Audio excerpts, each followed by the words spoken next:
in the heart of a vast African kingdom, where lions roared louder than drums and the rivers whispered secrets to the wind. There once lived a queen whose heart was shattered by betrayal. She had given birth to a son, her only child, her only joy. But on the night of his birth, when the storm raged fiercest, shadows crept into the palace. Jealous advisors, greedy councilmen, they feared the boy would grow strong and challenge their power, and so they stole him from his cradle, told the queen he had died, but they did not kill him. No, instead, they condemned him to a life worse than death. They made him a servant in the very palace he was meant to rule. Years past he grew, silent, obedient, unseen, but the blood of kings cannot be silenced forever, because fate, like a river, always returns to its source. And this is the story of how a servant boy became a king, how a queen's son, hidden in rags, rose to wear the crown, and how those who betrayed him paid the price. So listen closely, because in this tale, even the smallest hand can carry the weight of destiny. In the heart of the ancient kingdom of Tafali, where the mountains touched the sky and rivers carved the earth like veins of silver, there stood a palace whispered about even in distant lands. They said its walls were carved from obsidian stone. They said its gates shone brighter than gold, but within those walls, hidden behind silks and jewels, lived a secret darker than night itself. His name was Kanodot, at least. That's what the palace guards called him. He had no memory of his true name, no memory of the mother whose arms once held him. For as long as he could remember, Kano had been a servant. Not by choice, but by the command of those who stole his destiny. He had grown up hauling water from the river at dawn, balancing clay pots on tired shoulders before the first rooster crowed. He scrubbed marble floors until his knuckles cracked, and bled. He fed horses he was not allowed to ride. He polished swords he would never wield, and every night, as the palace feasted under moonlight, Kano slept alone beside the royal kitchens, curled up in shadows, listening to laughter that was not his own. The people of Tofali did not see him. To them, he was just the servant with no name. But Kano felt something, a fire, a question, a restless hunger in his chest. Why did the royal guards look at him twice? Why did the elders whisper when he passed? Why did strangers, merchants from foreign lands, sometimes bow slightly when they crossed his path, only to realize, a moment later, that he was just a servant? One morning, as the sun cracked the horizon like a broken egg yolk, Kano stood at the river, filling his jars. And that's when he saw her, an old woman, bent-backed eyes like burning coal. Her hair was white as ash, her skin wrinkled like river stone. She watched him not as a servant, not as a boy, but as something more. When Kano tried to speak, she raised a finger. "You carry water," she rasped, "but you were meant to carry crowns." He frowned. "I don't understand." "You will?" She turned. Her voice floated behind her like mist. "You are not Kano. What am I?" He called after her. Her answer came like thunder. The queen's son. And she was gone. That night, Kano could not sleep. For the first time, he questioned the world. Why did his skin bear royal markings? Why had he, as a child, dreamt of golden halls before ever seeing them? Why did he sometimes wake from sleep with a taste of tears on his tongue, and the memory of a lullaby he'd never heard? In the silence, he remembered the old woman's words, the queen's son. It couldn't be, could it? But deep inside his heart, something awoke. Not a memory, not yet, but a knowing, a certainty that his life was not meant for shadows. The next morning, Kano did what he had done every morning. He carried water, but his steps felt heavier, his heart louder, his mind sharper, and, for the first time, he watched the palace not as a servant, but as a prisoner. And though he did not know it yet, fate had begun to move. Because in the land of Tefali, even the smallest servant can carry the weight of a kingdom, and soon, Kanos. Chains would break not by chance, but by choice, by fire, by storm, by blood. Days passed, but Kanos' world had changed. He saw the palace now with new eyes. Each stone, each banner, each noble's glance carried hidden meaning. He watched, he listened, he waited. And in the waiting he found secrets. One night, as he was scrubbing the royal corridor floors near the queen's chambers, task given to him out of punishment for a crime he hadn't committed, he heard something he was never meant to hear. A sound, not orders, not songs, but weeping. A woman's weeping. The Queen Kano froze. The Queen of Tefali, the most powerful woman in the land. The Lioness of the North, the ruler of 3 rivers, was weeping. Why? And then, her voice, soft, choked. I saw him again. A pause. Not in dreams this time. Another voice replied, a royal healer Kano recognized. Majesty, your grief plays tricks upon your eyes.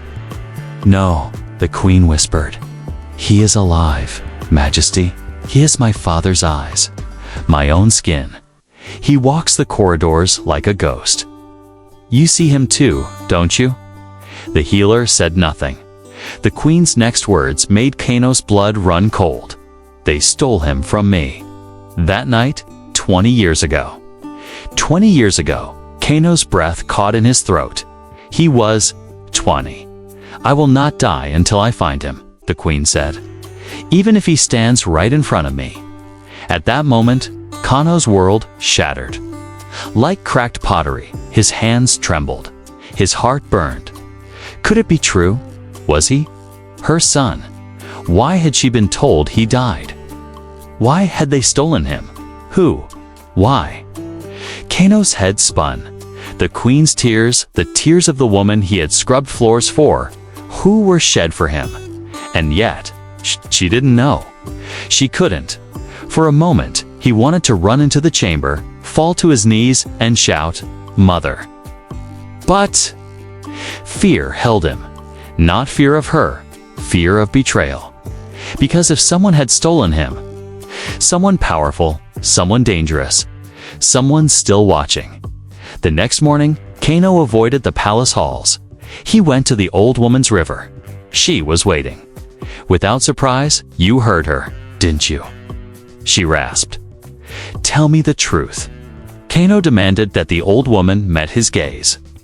I will tell you nothing. What? You must discover it yourself, or you will never survive what comes. Kano shook his head. I don't understand. You're no longer the servant boy. She stepped closer, her eyes like burning coals. You are the storm now. And then, she said, you must find the red mask. Kano blinked. What is the red mask? Her answer chilled him. The face of the man who stole your crown. Before Kano could ask more, she vanished. That night, Kano stopped being a servant. He became a spy, a shadow, a hunter in his own palace. He learned to move without sound, to blend into darkness. He searched for signs of the red mask, and in doing so, he uncovered the truth, the queen's chief advisor, the man closest to her, Lord Baroka. He had orchestrated the theft of the queen's child. He had spread the lie of Kano's death. He had raised Kano as a servant under false names, hidden in plain sight, ensuring the rightful heir would never rise. Why? Because the kingdom needed a ruler controlled, a ruler Baroka could manipulate, and the queen. He kept her broken, half crazed with grief. Kano now understood. He was not just a servant, not just a prince. He was a threat, a danger to Baroka's power, and once Baroka knew that Kano was awakening, he would kill him. Kano's time was running out. In the shadows of the palace, Kano whispered to himself, I am not the servant. I am not the ghost.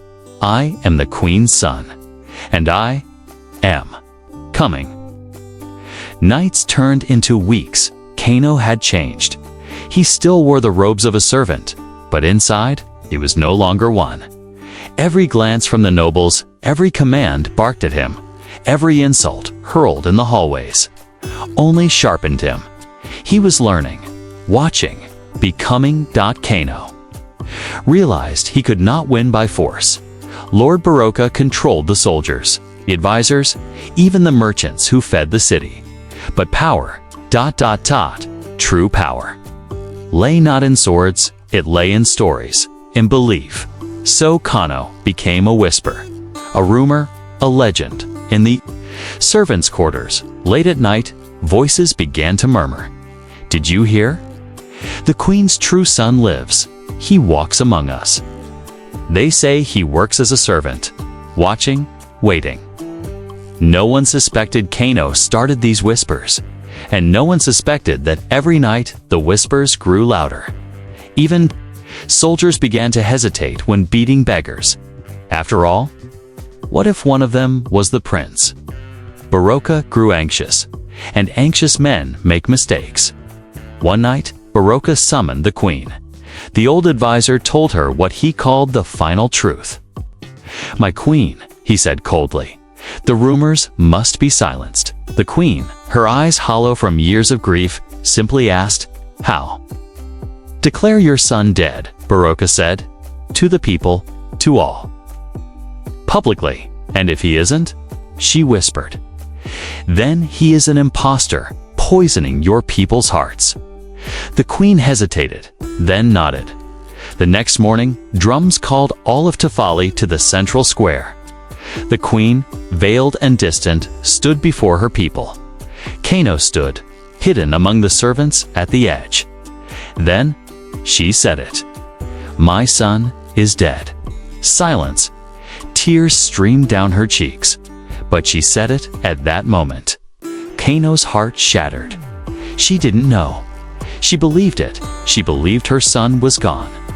The people mourned. And Lord Barocca smiled. But in that moment of despair, Kano made a vow. "If my mother cannot recognize her son, I will make the kingdom remember me." He slipped away to the old woman. She was waiting by the river. "You've come? I have. Then you are ready for what?" "For the mask." From her robes, she pulled a small wooden object. A simple mask, painted blood red, the symbol of the thief who stole your life. Kano frowned. "I thought Barocca was the red mask." The old woman smiled. "Barocca wears no mask." "Then what is this?"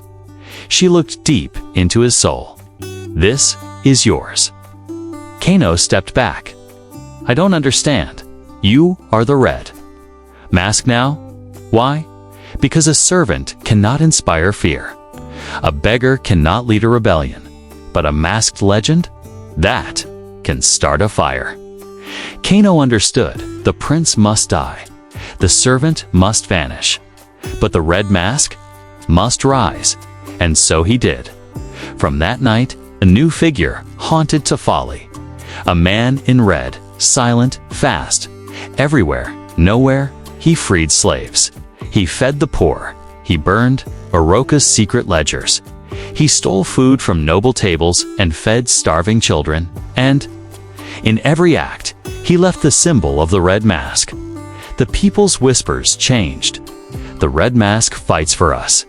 He's not a ghost. He's hope. He is the queen's son. And yet, no one knew the truth. Not even the queen herself. She sat in her lonely throne, hearing stories of the red mask, and her heart burned with both fear and pride, because something inside her whispered, "My son." Kano, hidden behind the red mask, watched her from the shadows, and every night, he whispered to the wind, "Soon, mother, soon. But first, I will burn Barocca's kingdom to the ground." The storm that had been brewing for years finally reached its peak. Kano, the son of the queen, had endured enough. No longer a boy hiding in the shadows, he had become a man of power and purpose. his years of silence, his years as a servant. To King Baroka had shaped him, but it was the injustice he had witnessed that had hardened his resolve. He was no longer the humble servant. Now he was the rightful heir to the throne. The storm of justice that would sweep across the kingdom. It was the day of the final confrontation, and the skies seemed to understand the weight of the moment. Dark clouds gathered, as if the heavens themselves had readied for the battle. The wind howled through the trees, and the air crackled with the energy of impending change. Kano stood at the gates of the royal palace, the place that had once been his home, but had long since been corrupted by the greed of King Baroka and his council of elders. Dressed in royal warrior clothing, the gold-threaded robes that had once belonged to his ancestors, Kano looked every bit the king he was meant to be. His stance was regal, his eyes focused, and his heart resolute. In his hands, he gripped the sword that had been passed down through generations, an emblem of his bloodline's strength and honor. It was more than just a weapon. It was a symbol of everything he had lost and everything he was about to reclaim. The Council of Elders, those who had long manipulated the kingdom's fate, sat before him in the grand throne room. The walls were adorned with gold and precious jewels, but their beauty was marred by the corruption that had taken root within the palace. The Elder Council, with their power and influence, had been the architects of Baroka's reign of terror, enabling him to hold on to his throne while the people suffered. They had allowed the kingdom to rot from the inside out, prioritizing their own desires over the welfare of the land. As Kano entered the room, the golden throne of King Baroka stood proudly behind the council, a symbol of all that had gone wrong in the kingdom. Cued, the elders, old and cunning, turned their gaze toward him. Their expressions a mix of surprise and contempt. They had never expected the servant boy to rise up, let alone challenge their authority.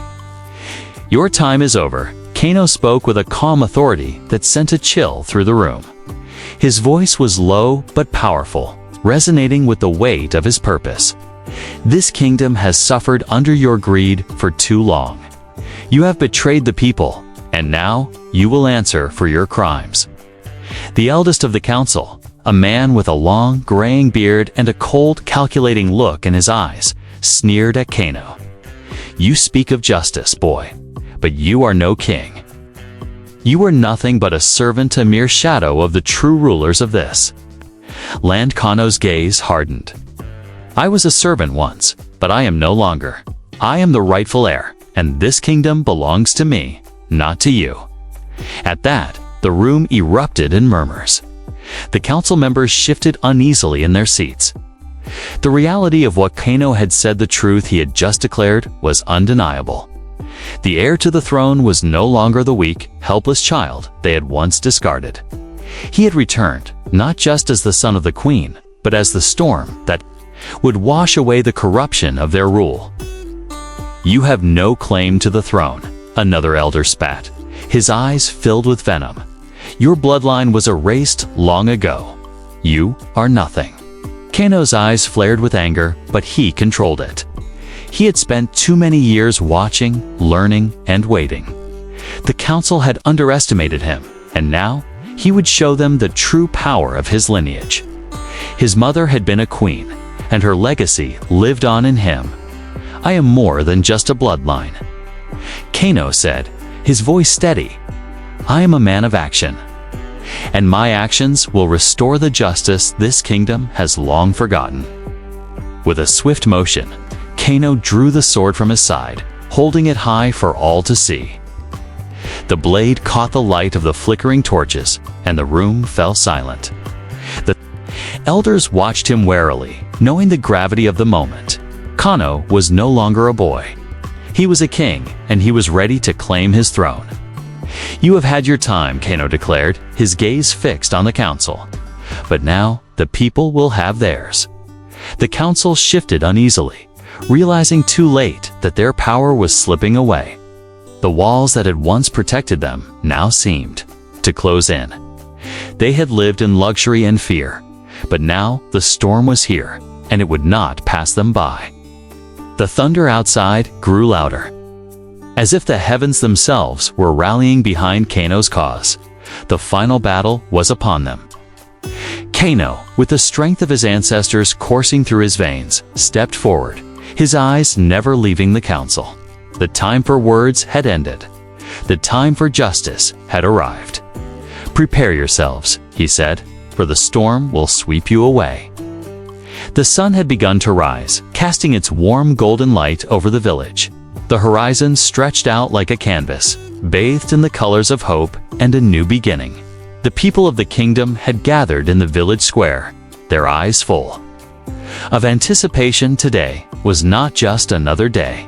Today marked the beginning of a new era. Kano stood at the heart of the gathering, his head held high, the weight of the crown now resting on his brow. The simple yet regal crown he wore was not one of extravagance, but one of meaning, forged in the fires of hardship, forged in the sweat of a servant who had become a king. It was a crown that had been earned through struggle, and its power wasn't just in its gold, but in the heart of the one who wore it. The villagers cheered as they witnessed the young king, the boy who had once served them, now standing before them as their ruler. His presence was like a fresh breeze, bringing with it the promise of a just and fair reign. He wasn't just a king by birth. He was a king by heart, chosen by destiny and forged through the fire of his trials. Kano's eyes scanned the faces in the crowd, seeing not just the people, but the spirits of his ancestors, smiling down on him. The same people who had once treated him as a mere servant were now cheering for him, recognizing him as their true king. His heart swelled with pride, not for the power he now held, but for the love and trust his people had placed in him. As he stood tall, his voice rang out clear and strong. "This kingdom is no longer divided. We will rebuild what has been lost and honor the legacy of our ancestors. I will rule not with fear, but with justice. I will serve you as you once served me, and together we will rise." The crowd erupted in applause, their cheers echoing through the valley. For the first time in many years, there was peace. The storm that had raged within the kingdom, the division and corruption, had finally calmed. A new dawn had arrived. Kano turned to face the palace, the grand building that once represented oppression, now symbolizing the future of his kingdom. He was no longer a servant or an outcast. He was their king, their protector, their leader. With a heart full of purpose and a mind focused on justice, Kano took his first steps toward the palace doors. His journey had led him here, from servant to king, and it was only just the beginning. Thanks for watching. Hoped you liked it. If you watched till the end, please comment "end" so that we could understand you were with us till the end. As well as, please let us know, where are you watching from? Before leaving, please hit the subscribe button, comment your thought, and share with your nearest and dearest one. See you in the next one. Until to the next one, stay happy. Goodbye.